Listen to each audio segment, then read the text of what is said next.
you guys are so neat. We're going to do the whole body today. And with the help of Alexa and Heather, I'm going to be able to preach some more about how simple exercise is, how much fun it is, and as you can see here, grabbing a treadmill. You guys could run. I've never used this one, this particular kind, okay. So. Great. I work here, and I'll show you. Thanks.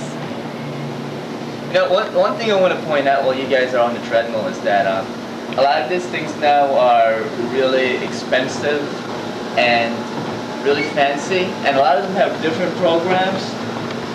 You know, you're going to be an exercise instructor, right? Yes. And good luck. It's fun. You know, welcome to the industry. Thank you. The thing, my opinion on this is that, again, going by common sense, I always use manual when I do cardiovascular machines.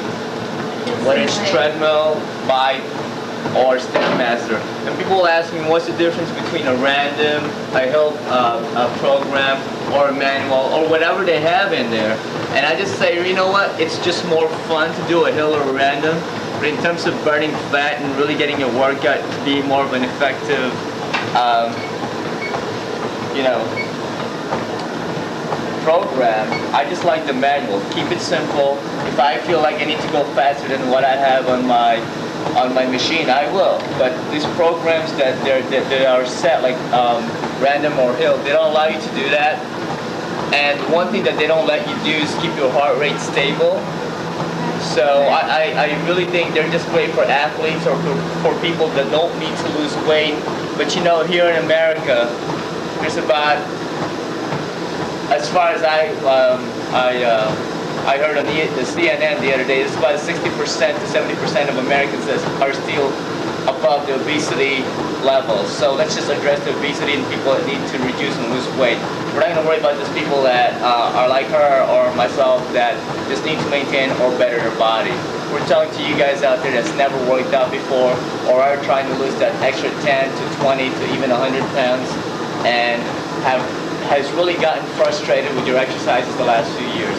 Again, when we are warming up right now, but when you do cardiovascular exercises, I recommend do the manual programming, and the longer you do it, the better off you are, right? Okay. You guys got anything else to add on to that?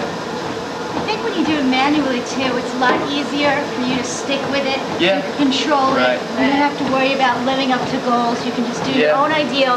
And then when you feel time is ready, you can always upgrade yourself. Exactly. So your own accomplishments. Exactly. And you know, you just need, again, to use common sense.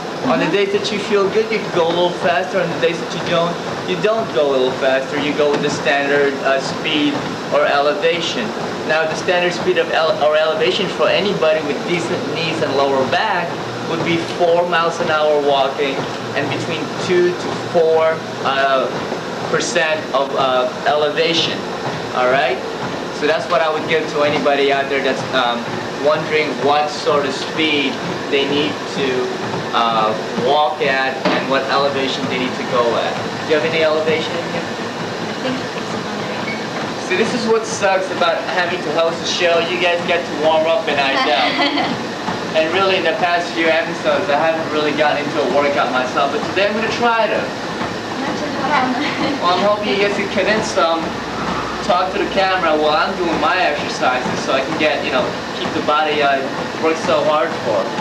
Rob, I wanted to ask you, for someone who's just starting off, Right. to come on the treadmill, you're just getting on, Right. what's a good speed to start off to warm up?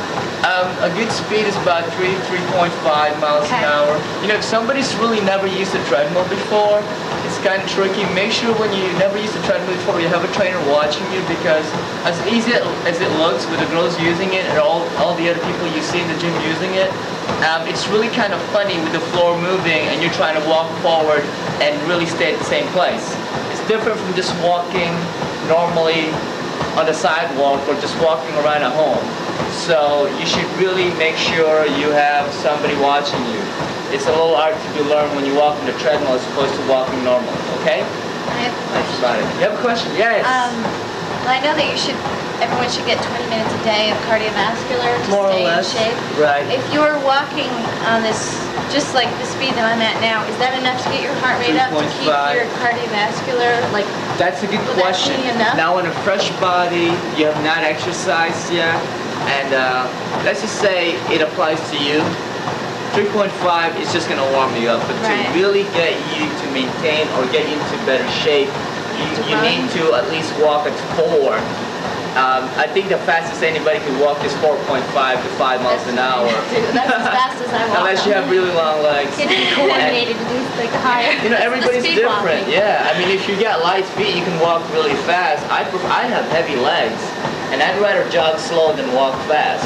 So again, I kind of go with my common sense rule and just go, I'd rather jog, make this fun for me, because I'm going to do 20 minutes each time I'm here, than make it hell for me and walk really fast and dislike that. You know what I mean? And I still get the same effect. I think for my question, like I know some people have health problems and Yeah. they have like high cholesterol and they need to exercise every day, but maybe they're older people who can't run.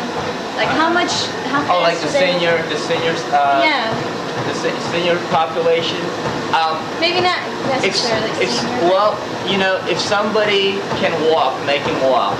If they can walk faster than 3.5, and you know, you can see even without even taking your heart rate, I'll look at them and they're fine, they're alert.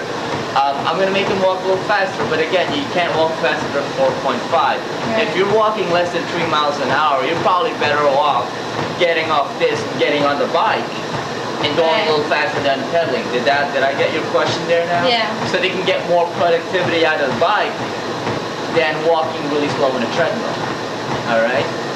But you know, that depends on, you know, I personally like walking for anybody. All right. You guys are gonna stay here for 10 minutes. I personally like walking for anybody because I'll tell you why. Walking, our bodies were built to walk. Basically, we are built to walk the way our bodies are built and designed to walk. We're not really built to sit on a bike and pedal.